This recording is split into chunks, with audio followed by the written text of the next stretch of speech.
السلام علیکم ورحمۃ اللہ وبرکاتہ۔ اعوذ باللہ من الشیطان الرجیم، بسم اللہ الرحمن الرحیم۔ ومن کان منکم مریضا او علی سفر فعدۃ من ایام اخر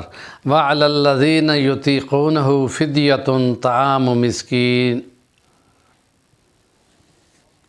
صدق اللہ العظیم۔ سیرت نبوی اور عبادات کے سلسلے میں پچھلے سال روزوں کے خاص چیزوں کو بیان کر دیا تھا۔ اس دفعہ رمضان المبارک کے آنے پہ کچھ باتیں ان کی دوبارہ گوش گزار کرنی ضروری ہوتی ہیں، کیونکہ روح کو بھی غذا کی ضرورت ہوتی ہے۔ جسم کی غذائیت کی طرف تو ساری دنیا کی توجہ ہوتی ہے، اور روح کی غذائیت بھی بہت اہمیت رکھتی ہے، اور اس کو بہت زیادہ قوت اور طاقت اگر مہیا کر دی جائے تو بہت سارے ناممکن کام بھی ممکن ہو جاتے ہیں۔ اور یہ رمضان المبارک جو روزے ہیں اس کو پرفارم کرنے کے لیے خدا نے خصوصی رعایتیں بھی کی ہیں، اس لیے کہ خدا پاک فرماتے ہیں کہ وہ بندوں پر اتنی آزمائش ڈالتا ہے جتنی وہ اٹھا سکتا ہے، اور اگر سفر پہ آ جائیں یا کسی عارضی بیماری پہ آ جائیں تو ان کو بعد میں مؤخر کر کے رکھا جا سکتا ہے۔ اور سیرت نبوی کا یہاں پر پیغام یہ ہے کہ جو ثواب اور جو برکتیں رمضان میں تھیں، ایسے قضا کرنے والوں کے لیے برکتیں اسی طرح رہیں گی، لیکن اگر جو ایسے ہی بلا کسی مجبوری کے روزے کو چھوڑے گا تو وہ اگر ساری زندگی بھی روزے رکھتے رہے تو وہ ایک روزے کے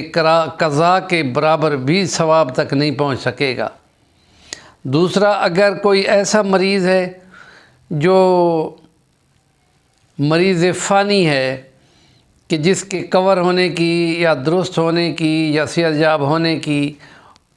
لائق ڈاکٹروں کے نزدیک کوئی امید نہ ہو، تو ایسے کے لیے اس کا فدیہ برابر دینے کے، اور اس کی مقدار وہی ہے جو فطرانے کی، اور اس میں نصاب بھی باقاعدہ مقرر کر دیا گیا ہے کہ جیسے 2.25 کلو گندم یا جو یا کھجور یا کشمش۔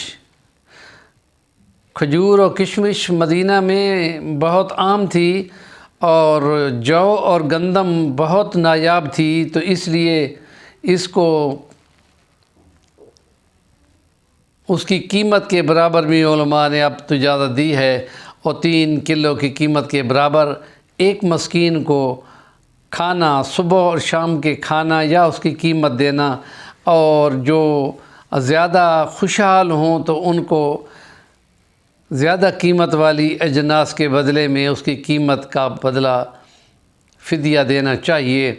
اور اگر بات ہو گئی فطرانے کی کہ جو روزے کے دوران میں کمی بیشی روزے کی برکات سے ہوتی ہے، کہ جو کبھی بھول چوک کر کسی کی غیبت میں شامل ہو جانا، یا بازار میں جاتے ہوئے نظر کی کمزوری اٹھ جانا، یا اپنے نیکی کے کاموں میں سستی ہو جانے پر ان کے مداوع کے لیے کہ ان کا کفارہ دے دیا جائے یا اس کی کمی بیشی کو پورا کر دیا جائے، تو اس فطرانے کے لیے گھر کے سربراہ کو کہ ان کے نیچے جتنے بچے ہوں گے، اس کی وائف اور ان کے سارے بچوں، وہ ان کی طرف سے سب کی طرف سے الگ الگ ادا کرے گا۔ یہ صرف غریبوں کی ہم نوائی کے لیے ہے تاکہ وہ عید کی خوشیوں میں شامل ہو سکیں، اور اگر عید کے بعد اس کو دیا جائے گا تو اس کا ثواب بہت زائل ہو جائے گا۔ اس لیے وہ کہتے ہیں کہ رمضان کے دوران ہی اس کی پیمنٹ کا انتظام کرنا چاہیے تاکہ غریب بھی اس برکت کے مہینے میں کچھ کھا پی کے روزے رکھ لیں۔ اور افطاری کرانے کے بارے میں تو باقاعدہ ہم بیان کر چکے ہیں کہ نبی پاک نے فرمایا کہ جو الدال علی الخیر کفاعلہ، کہ جو کسی نیکی کے کام میں لگتا ہے یا آگے بڑھاتا ہے اس کا ثواب بھی پورا ہوتا ہے۔ تو رمضان کے روزے کھلانے کا یا افطار کرانے کا ثواب بھی روزے رکھنے والے کے برابر کر دیا گیا تھا، اور یہ فطرانہ جو ہے وہ غریبوں کی ہمنوائی کے لیے ہوتا ہے، اور اس کے 52.5 تولے چاندی کی برابر مقدار جو ہے وہ اس کی قیمت کا رکھنے والا وہ ان کو دے گا جن پہ زکوٰۃ لگتی ہے۔ وہ 8 مدیں ہیں جن کو قرآن نے باقاعدہ بیان کر دیا ہے، اور اسی میں ہے کہ شوہر اور بیوی الگ الگ اپنے مال کے مالک ہوتے ہیں۔ تو شوہر چونکہ ذمہ داری ہوتی ہے بیوی کی کفالت کی، تو اس لیے وہ وہاں پہ اس کو نہیں دے سکتا، لیکن بیوی اپنے مال کی مالک ہوتی ہے، اپنے سونے زیور کی، تو وہ اگر ایسے ادا کرنا چاہے تو وہ اپنے خامد کو بھی دے سکتی ہے، اور اپنے قریبی رشتہ داروں کو اس صورت میں کہ کسی کو مالی تنگی ہو تو وہ فطرانے کی وہ رقم ان کے ہاتھ پہ رکھی جا سکتی ہے۔ اور یہ خاص دن ہیں کہ جن میں نیکی کمانے میں ایک دوسرے کے ساتھ تعاون ضروری ہوتا ہے، اور مدارس میں علماء عید سے پہلے کی شرط رکھتے ہیں کہ وہیں بیٹھ کے مدرسے میں جمع کرا دو۔ ہمارے چینل کا نام ہے صفی الوانی، ضرور سبسکرائب کریں، کام کی بات کا کمنٹ دیا کریں۔